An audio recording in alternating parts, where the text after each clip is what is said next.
আমি Mohammad ইউসুফুর Rahman, A+ IT ইনস্টিটিউটের একজন স্টুডেন্ট। আজকে আমি আপনাদের মাঝে দুইটি বিষয় নিয়ে কথা বলবো। একটি হচ্ছে ডিজিটাল মার্কেটিং কী, আর আরেকটি হচ্ছে ডিজিটাল মার্কেটিং আমরা কেন করব। ডিজিটাল মার্কেটিং হচ্ছে অনলাইনে পণ্য বা সার্ভিসের বিজ্ঞাপন প্রচার করাকে বোঝায়। সেটা হতে পারে ইমেইল মার্কেটিংয়ের মাধ্যমে, সেটা হতে পারে সার্চ ইঞ্জিনের মাধ্যমে, আবার সেটা হতে পারে অপটিমাইজেশনের মাধ্যমে, আবার সেটা হতে পারে সোশ্যাল মিডিয়ার মাধ্যমে। ডিজিটাল মার্কেটিং হচ্ছে ইন্টারনেট, মোবাইল ফোন, সোশ্যাল মিডিয়ার মাধ্যমে পণ্যকে মানুষের কাছে জানান দেওয়ার একটি পন্থা।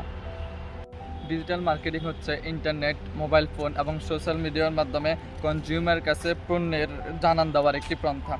মার্কেটিংয়ের কাজ মূলত মানুষের নিকট পণ্য সঠিক সময়ে পৌঁছে দেওয়া বা জানান দেওয়া। বর্তমানে বেশিরভাগ সময় ব্যয় করে থাকে মানুষ অনলাইনের মাধ্যমে। তাই আমরা করোনাকালীন সময়ে দেখা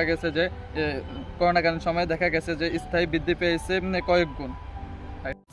বর্তমান সময়ে বেশিরভাগ মানুষ ইন্টারনেট ব্যবহার করে। দেখা গেছে যে বর্তমান বিশ্বে 2 মিলিয়নেরও বেশি মানুষ ইন্টারনেট ব্যবহার করে থাকে। এর মধ্যে প্রায় 55% মানুষ অনলাইনের মাধ্যমে, ডিজিটাল মার্কেটিংয়ের মাধ্যমে